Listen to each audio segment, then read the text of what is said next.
तो कैसे हो दोस्तों, मैं कुंदन फिर से एक नई वीडियो के साथ। और आज का जो हमारा वीडियो है वो है समाज को लेकर के, जो कक्षा 12वीं और कक्षा 10वीं के लिए दोनों के लिए महत्वपूर्ण है।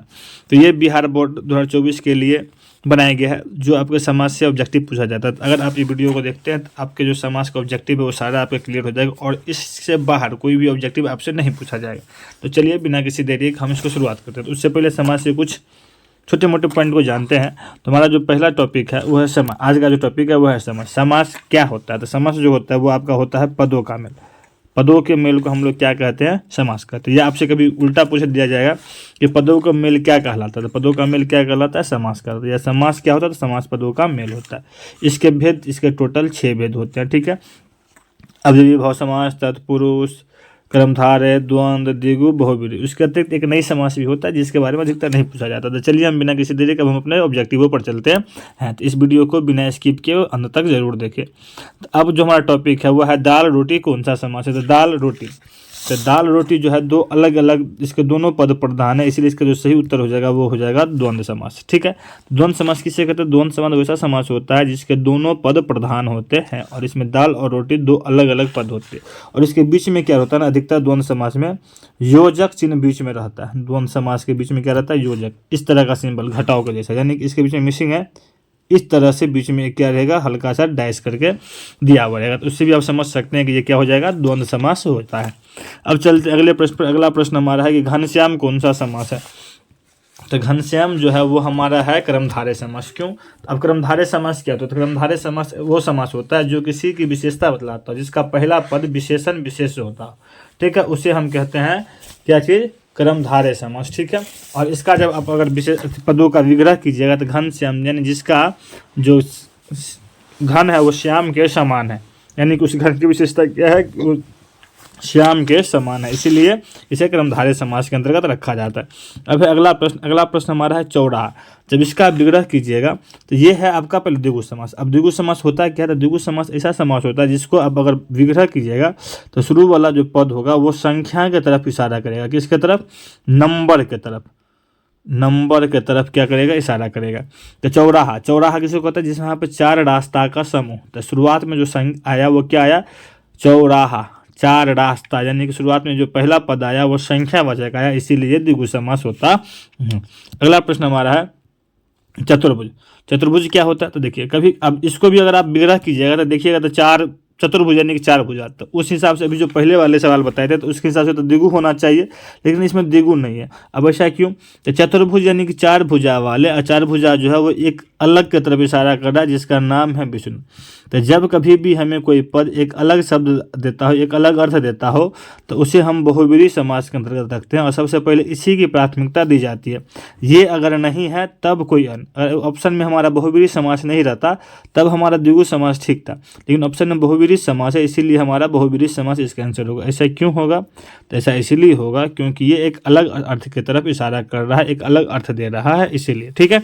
अब चलते हैं अगले प्रश्न पर। अगला प्रश्न हमारा है कि हाथ पैर कौन सा समास है? तो ये बताएं कि हाथ और पैर, इसके दोनों पद प्रधान है और जिसके दोनों पद प्रधान होते हैं वो हमारे द्वंद्व समास होता है। और ये किससे जुड़े होते हैं? तो वो इससे, इसको हम लोग कहते हैं योजक, योजक चिन्ह से होते हैं। तो इसमें योजक चिन्ह लगा हुआ, तो इसीलिए ये हमारा क्या हो गया? द्वंद्व समास हो गया। अब चलते अगले प्रश्न पर। अगला प्रश्न हमारा 6 नंबर है चिरीमार। चिरीमार कौन सा समास? तो चिरीमार जो है वो हमारा होता है तत्पुरुष समास। अब सवाल उठता है कि तत्पुरुष समास किसे कहता है? तत्पुरुष समास वैसा समास होता है जिसके अगर हम पदों का विग्रह करेंगे जिस समास का, तो उसके बीच में कारक की विभक्ति आएगी। किसकी विभक्ति आएगी? कारक की। और कारक कितने होते हैं? तो 8 होते हैं। कर्ता, कर्म, करण, संप्रदान, अपादान, संबंध, अधिकरण, संबोधन, इस तरह से। तो चिरीमार को जब हम अलग करेंगे तो चिरीमार जो होता है वो होता है चिड़िया को मारने वाला। तो बीच में क्या आ गया? को आ गया, विभक्ति आ गया, इसीलिए हमारा क्या हो जाएगा? तत्पुरुष समास हो जाएगा। तो आपको हम साथ साथ डिफिनीशन भी बताएं तो याद रखिएगा, ताकि आगे आने वाले सवाल में आपको कठिनाई न हो और तुरंत आप उसको जवाब दे दें। अब चलते हैं अगले प्रश्न पर। अगला प्रश्न हमारा है कि आजन्म। आजन्म क्या होता है? तो ये होगा अवयवी भाव समास। अब ऐसे हम क्यों कह रहे हैं? तो ऐसा इसीलिए कह रहे हैं कारण कि जिस किसी भी शब्द के शुरू में आ, प्रति, बे, भड़ या यथा जैसे शब्द जुड़े हुए हो, अक्षर जुड़े हुए हो, तो उसको आंख बंद करके आपको अवयवी भाव समास समझ लेना है। और इसके शुरुआत में आ जन्म, शुरुआत में आ लग गया है, इसीलिए हमारा क्या हो जाएगा, अवयवी भाव समास हो जाएगा। Option number D. फिर से याद रखिएगा कि जिस शब्द के शुरू में, समास के शब्द के शुरू वाला अक्षर आ, प्रति, बे, भर, यथा जैसे से जुड़ा हुआ हो तो वो हमारा अवयवी भाव समास हो जाएगा। अब चलते हैं अगले प्रश्न। अगला प्रश्न हमारा है कमल नयन। आप उत्तर आप दीजिए। कमल नयन यानी जिसका नयन जो है वो कमल के समान है, यानी कि इसमें नयन की विशेषता बता रही है। और विशेषता इसमें से किसमें हो रहा था, वो हो रहा था हमारा कर्मधारय समास, यानी कि ऑप्शन नंबर सी। अब चलते अगले प्रश्न पर। अगला प्रश्न हमारा है चक्रपाणी कौन सा समास है। तो चक्रपाणी, इस पानी का मतलब होता है क्या चीज़, तो हाथ, यानी कि चक्र है जिसके पानी, यानी चक्र है जिसके हाथ में। तो किसके हाथ में है, तो वो है हमारे विष्णु जी के हाथ में। किसके हाथ में, विष्णु जी के हाथ में। तो एक नया अर्थ दे रहा है, तो इसीलिए कौन हो जाएगा हमारा, बहुव्रीहि समास हो जाएगा। अब चलिए अगले प्रश्न पर। अगले प्रश्न हमारा है कि राजपुत्र कौन सा समास है। तो राजपुत्र, जब इसको आप विग्रह कीजिएगा तो राजपुत्र यानी कि राजा का पुत्र। राजा का पुत्र क्या आ गया, बीच में विभक्ति आ गया काका, इसीलिए हमारा कौन सा हो जाएगा, ऑप्शन नंबर ए सही हो गया। आप लोग क्या कीजिए ना, आंसर हमसे पहले देने का प्रयास कीजिए और फिर मिलाइए कि आप कितने प्रश्नों का आंसर सही दे पा रहे हैं, ठीक है। तो अब चलते हैं अगले प्रश्न पर। और अगला हमारा प्रश्न है वह है पीताम्बर। पीताम्बर कौन सा समास है। तो पीताम्बर यानी कि पीत है अंबर जिसके, तो पीत जो है अंबर जिसका, ये जो है एक अलग अर्थ की तरफ दे रहा है, इसलिए इसका जो सही उत्तर हो जाएगा वो हो जाएगा बहुव्रीहि। अब चलते हैं अगले प्रश्न पर। अगला प्रश्न हमारा है रात दिन। तो सीधी सी बात है सर, योजक लग गया, रात दिन दो अलग अलग शब्द है, तो सीधी सी बात है आंख बंद करके दोनों समास हो जाएगा। अब चलते हैं अगले प्रश्न पर चंद्रमुख। चंद्रमुख कौन सा समास है। तो चंद्रमुख जो है वो है आपका चंद्र के समान मुख। तो मुख की जो विशेषता वो क्या है, चंद्र के समान है, तो ये विशेषता हो गया, इसीलिए हमारा हो जाएगा कर्मधारय समास। अब चलते हैं अगले प्रश्न पर। अगला प्रश्न जो हमारा है वो है लंबोदर कौन सा समास है। तो लंबोदर, तो लंबा है जिसका उदर, उदर यानी कि पेट, तो किसका उदर लंबा है, तो ये बात कर रहे हैं हमारे गणेश जी के। और यानी कि ये इसका अर्थ बदल गया है, किसका, लंबोदर किसको कह रहा है, गणेश जी का। यानी कि आप एक शब्द का अनेक शब्द की तरह समझ सकते हैं इसको। तो इसीलिए हमारा कौन सा आंसर हो जाएगा, ये हो जाएगा बहुव्रीहि समास, क्योंकि बहुव्रीहि समास बताए थे कि वो समास होता है जो किसी भी समास का अलग अर्थ दे देता है, एक अलग दिशा की ओर लेकर चला जाता है। अब चलते हैं अगले प्रश्न पर। अगला प्रश्न हमारा है राजा रानी। तो ये भी दोनों क्या है, अलग अलग है, और इसके बीच में दो जग छुटा हुआ है, इसके बीच में ये दो जग कैसे करके रहता है, यानी ये हमारा कौन हो जाएगा, देख से पता चल रहा है कि ये दोनों समास हो जाएगा। अब चलते हैं अब अगले शब्द पर। अगला शब्द हमारा है आपाद मस्तक कौन सा समास होगा। तो इसमें कहने वाली बात ही नहीं, आपको भी समझाया गया था कि जिसके शुरुआत में आ लग जाए, आ लग गया था, कौन सा समास हो गया, ये हो गया अवयवी भाव समास।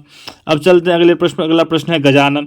गजानन यानी कि गज है आनंद जिसके, आनंद यानी कि मुख, तो आनंद, तो मुख जिसके किसके समान, गज के, यानी हाथी के समान, तो किसका है, वो भी है गणेश जी का, यानी कि एक अलग शब्द की तरफ इशारा कर रहा है। तो इसका सही उत्तर कौन हो जाएगा, बिल्कुल सही, यानी कि बहुव्रीहि समास, ठीक है। अब चलते अगले प्रश्न पर। अगला प्रश्न हमारा है नीलकमल कौन सा समास है। तो इसको आप अलग कीजिए। तो नीलकमल जो है वो है यानी कि नीला कमल, तो कमल की विशेषता क्या है कि वो नीला है। तो जब यह विशेषता की बात होगा तो कौन होगा, कौन होगा, सही जवाब यानी कि कर्मधारय समास, ठीक है।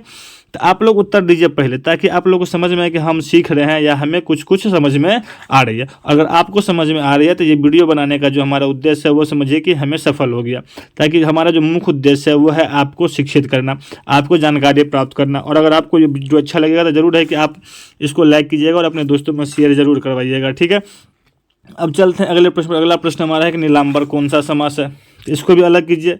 तो नीलांबर यानी कि नीलांबर, अंबर यानी कि आकाश, यानी कि अंबर की विशेषता क्या है कि वो नीला है। तो इसका सही उत्तर क्या हो जाएगा, सही जवाब इसका भी सही उत्तर हो जाएगा आपका कर्मधारय समास, ठीक है। अब चलते हैं अगले प्रश्न पर। अगला प्रश्न हमारा है ब्रजराज कौन सा समास है। सॉरी, ये है क्वेश्चन कि ब्रजराज कौन सा समास है, इस तरह से। तो ब्रजराज यानी कि ब्रज के राजा, ब्रजराज कहलाते हैं। तो ब्रज के राजा, बीच में का विभक्ति के विभक्ति आ गया, तो जब ये विभक्ति आ गया तो ये हो गया तत्पुरुष समास, ठीक है। अब चलते हैं अगले प्रश्न। अगला प्रश्न है जन्मजात। जन्मजात कौन सा होगा। तो जन्मजात को भी जब आप अलग अलग कीजिएगा तो जन्म और जात दो अलग अलग चीज़ है, जन्म और जात दो अलग अलग चीज़ है, तो इसीलिए हमारा हो जाएगा ऑप्शन बी द्वंद्व समास, ठीक है। अब चलते हैं अगले प्रश्न। अगला प्रश्न हमारा है कि नीलकंठ कौन सा समान है। तो नीलकंठ यानी कि नीला है जिसका कंठ, तो नीला है जिसका कंठ किसका, तो वह है शिव जी का, शंकर जी का, क्योंकि उन्होंने विष पिया था समुद्र मंथन के दौरान, तो उसका कंठ उसमें क्या हो गया था, नीला हो गया। तो ये किसकी तरफ इशारा कर रहे हैं, तो ये इशारा कर रहे हैं शिव जी की तरफ। तो जब कभी किसी अर्थ बदल जाता है तो वो कौन सा समास हो जाता है, वो हो जाता है हमारा बहुव्रीहि समास। अब चलते हैं अगले प्रश्न पर। अगला प्रश्न हमारा है कि महानायक कौन सा समास है। महान है जो नायक, महानायक कहलाते हैं। महानायक की विशेषता क्या है कि नायक जो है वो महान है, यानी कि ये कौन हो जाएगा हमारा, ये हो जाएगा कर्मधारय समास। ठीक है, अब चलते हैं अगले प्रश्न पर। अगला प्रश्न हमारा है जी जान। जी जान कौन सा समास है। तो जी जान जो है वो हमारा है द्वंद्व समास, क्योंकि ये जोजक चिन्ह से जुड़ा हुआ है, दोनों का अपना एक अलग अलग अर्थ है, इसीलिए ये हो जाएगा हमारा द्वंद्व समास। चलते हैं फिर अगले प्रश्न पर। अगला प्रश्न हमारा है आजीवन। तो इसमें तो समझने वाली बात ही नहीं है, क्यों, क्योंकि इसके शुरुआत में क्या लगा हुआ है, आ लगा हुआ। तो इसका जो सही उत्तर हो जाएगा वो हमारा क्या हो जाएगा, अवयवी भाव समास, क्योंकि आपको बताए हैं जिस शब्दों में आ, प्रति, भर, यथा ये सब लगा हुआ रहे वो हमारा अवयवी भाव समास होता। अब है अगला प्रश्न आनंद में। ठीक उसी तरीके से शुरुआत में क्या आ गया, आ गया, क्या आ गया, आ गया। अब ये कौन सा होगा समास, तो ये होगा, लेकिन इसको आप, अब इसमें आ अवयवी भाव होना चाहिए लेकिन है नहीं। आनंद में क्या होता है, आनंद में मग्न होने वाला, तो ये भी आपका क्या हो गया, बीच में विभक्ति आ गई, इसीलिए इसका जो उत्तर हो जाएगा वो हो जाएगा तत्पुरुष समास। अब चलते हैं अगले प्रश्न पर। अगला प्रश्न हमारा है धीरे धीरे। देखिए बच्चे लोग क्या करते हैं, इसमें गलत कर देते हैं। क्या करते हैं, तो इसमें हम अभी बताएं कि दोजक है, तो इसको सीधे बच्चा क्या करेंगे, इस पर जाकर सही करेंगे। लेकिन ये जो है हमारा वो द्वंद्व समास नहीं है। क्यों, क्योंकि जब कोई चीज़ बार बार क्या होता है ना, एक ही चीज़ बार बार अगर दोहरा रहा है तब वो द्वंद्व समास नहीं, क्योंकि इसमें दोनों पद एक ही है। जब दोनों पद अलग अलग होने चाहिए और प्रधान होने चाहिए तब द्वंद्व समास कहलाता है।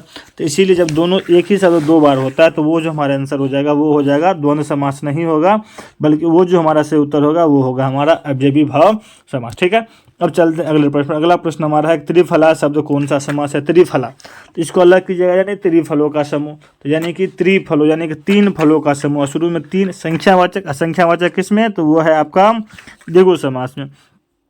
अब चलते हैं अगला प्रश्न। अगला प्रश्न है वन मानुष, यानी कि वन का मानुष, वन में रहने वाला मनुष्य। तो बीच में क्या आ गया, वो आ गया आपका क्या चीज़, विभक्ति। विभक्ति जब ही आ गया कारक की तो वो हो गया आपका कौन सा समास, वो हो गया आपका तत्पुरुष समास। अब है अगला प्रश्न। अगला प्रश्न है चंद्रशेखर शब्द कौन सा समास है। चंद्रशेखर यानी कि चंद्र है जिसके शेखर, जिसके शेखर पर चंद्रमा है, तो किसके शेखर पर चंद्रमा है, तो वह है शिव जी के ऊपर। अगर शिव जी को देखिएगा जटाओं में क्या है, चंद्रमा रहती है, तो इसीलिए इसकी यानी ये क्या करिए, ये इसका अर्थ दूसरे शब्दों में परिवर्तित हो गया, इसीलिए इसका सही उत्तर क्या हो जाएगा, बहुव्रीहि समास। अब है अगला प्रश्न। अगला प्रश्न है रसोई घर शब्द कौन सा समास है। तो रसोई घर यानी कि रसोई का घर, विभक्ति आ गया था तत्पुरुष समास। अब है नीलगाय। नीलगाय शब्द कौन सा समास, तो नीलगाय यानी कि नीला गाय। तो गाय की विशेषता क्या है कि वो नीला है, तो विशेषता किसमें बताता है, कर्मधारय समास में। अब चलते हैं अगला प्रश्न। अगला प्रश्न है नवयुवक। नवयुवक यानी कि नया युवक। युवक की विशेषता क्या है कि वो अभी अभी युवक बना है, नया नया है, तो नया है, विशेषता बता रहा है। विशेषता किसमें बता रहा है, तो कर्मधारय में बता रहा है। अगला प्रश्न हमारा है कि नवरत्न शब्द कौन सा समास है। तो नवरत्न का मतलब होता है नौ रत्न। क्या होता है, नौ रत्न। तो क्या आ गया, ये संख्यावाचक, और संख्यावाचक किस में होता है, ये होता है द्विगु समास में। ठीक है, उम्मीद है कि आप लोगों को समझ में आ रही होगी वीडियो।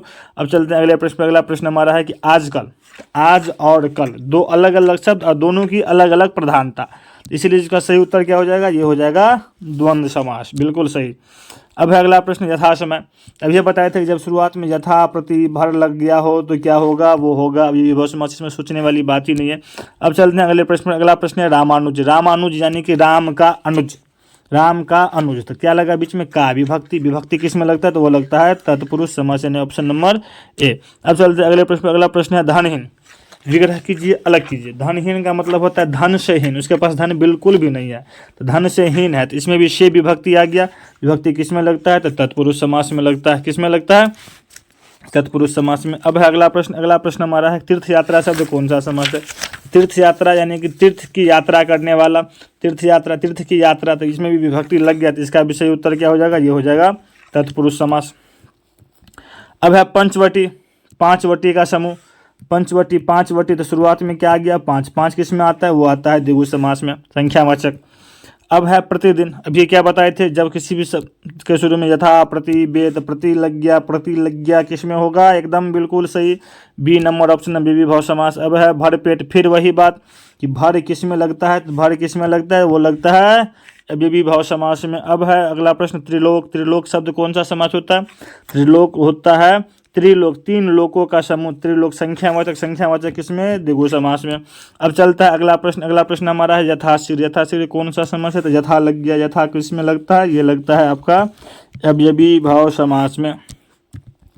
अब है दो पदों का योग। अभी बताया था शुरुआत में, दो पदों का योग क्या कहलाता है, समास। इस तरह से ऑब्जेक्टिव पूछेगा। अगला प्रश्न हमारा है देश विदेश कौन सा समास है, दोनों अलग अलग शब्द, दोनों की अलग अलग प्रधानता, तो ये हो जाएगा द्वंद्व समास। पंचपात्र यानी पंचपंत्र पात्र यानी कि 5 बर्तन, 5 पात्र, संख्यावाचक, तो द्विगु समास। बैलगाड़ी, बैल का गाड़ी, विभक्ति, विभक्ति तत्पुरुष समास में। फिर है आपका गगनचुम्बी, गगन को चूमने वाला क्या होता है, गगनचुम्बी कहलाता है। तो गगनचुम्बी कौन सा समास होगा, बताइए बताइए जल्दी बताइए, गगनचुम्बी कौन सा समास होगा। गगनचुम्बी जो है वो आपका जो सही उत्तर हो जाएगा वो हो जाएगा आपका तत्पुरुष समास। गगन को चूमने वाला विभक्ति आ गया। फिर है आपका गुरु दक्षिणा, गुरु की दक्षिणा, ये भी क्या हो जाएगा, ये भी आपका हो जाएगा तत्पुरुष समास। तो अब उम्मीद है आप तक लास्ट तक आप ये वीडियो देखे होंगे, और जब इस वीडियो को आप कंप्लीट देखिएगा तो 100% आपको बिहार बोर्ड, चाहे वो कक्षा 10वीं हो, कक्षा 12वीं हो, आपको समास से एक भी क्वेश्चन इसके बाहर से नहीं पूछा जाएगा। तो आज के वीडियो में इतना ही, फिर मिलेंगे हम एक नई वीडियो में, तब तक के लिए जय हिंद।